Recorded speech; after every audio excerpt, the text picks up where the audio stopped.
One of the stars of the Paris Motorshow must surely be the Peugeot 206, designed to fill a gap between the 106 and the 306 and try and replace the much-loved Peugeot 205.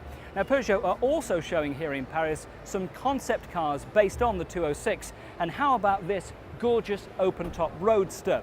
Let's hope that this car will eventually make it to the UK. It has some gorgeous chrome and aluminium detailing inside. Or how about this rally version, the hot version of the 206, surely not designed for normal road use. But I have done a full road test on the Peugeot 206, and here are my thoughts on it. The Peugeot 205 was one of the great motoring icons of the 1980s and early 90s. We British took to the Super Mini like a Frenchman to his bottle of wine. What we most liked about the 205 was, of course, the hot hatchback, the 205 GTI, first in 1.6 and later the cooking 1.9 version. It was a car to have fun in and could beat the pants off rivals like the XR2.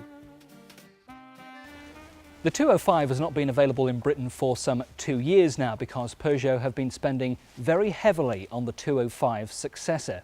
Yes, ladies and gentlemen, I bring you the imaginatively titled Peugeot 206.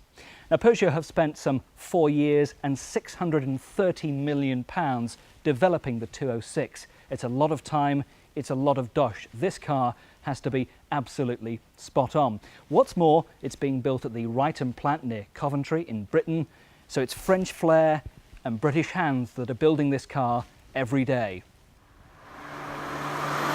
The 206 sits on an entirely new platform with a range of body styles, 3 and 5 door hatchbacks, plus a coupe cabriolet due in a couple of years' time. Now, Peugeot have had to be very careful how they position the 206 into their ever-expanding range. The 106 is now a super mini, the 306 a small car, and this new 206 takes on the mantle super mini.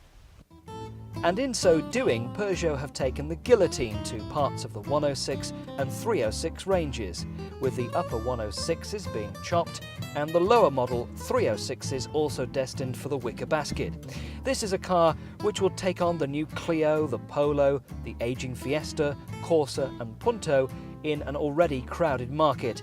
And to do that, it has to look good, feel good and be great to drive. Now, before you drive the 206, first you have to look at it and like it. Breathe in deeply, get that Gallic whiff. Think of all the packs of Gitanes cigarettes that were smoked by the designers when they were working on it. It has a very French look to it. I always think that French cars have a certain look and style all of their own, and this is no different. It has the new Peugeot house style too, swept-back headlights and bonnet at the front, and this high roofline here in the centre, which gives excellent headroom. Now, inside the 206, the interior is functional without being outlandish. Everything is nicely laid out and easily at hand.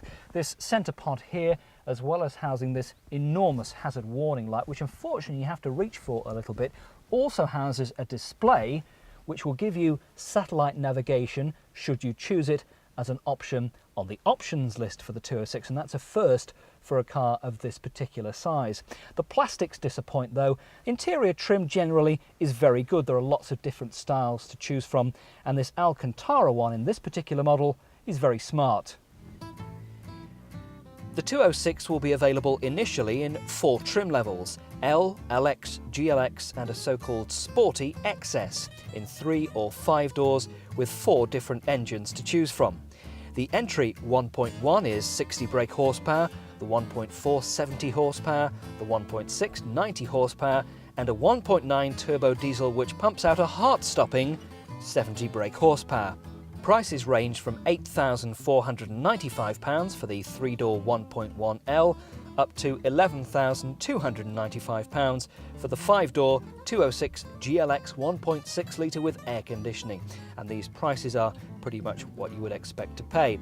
There's no GTI yet, but we should see a 2-litre 136 brake horsepower unit in 1999, plus maybe a really cooking GTI 6 is rumoured to be on the cards, but it's wait and see on that, I'm afraid. So if you like the look of the 206, you particularly want to know how it drives, and that basically is very good. This is the 1.6 that we've been driving for the past couple of days, and this has a slightly firmer, sportier suspension than, say, the base 1.1 model, which gives it a nice feel. So, have Peugeot come up with a winner in the new 206? Well, almost certainly yes. The styling's good, there's plenty of room inside for the passengers. Some would say it's a radical car. On the downside at the moment are the engines, which lack a bit of response and, quite frankly, lack a bit of oomph. You might be better going with, say, a Ford Fiesta. However, there is a GTI on the way, if that's what it's going to be called, and when that arrives, maybe then we'll see the 206 as a worthy successor to the 205, the much missed 205, and that is a compliment in itself.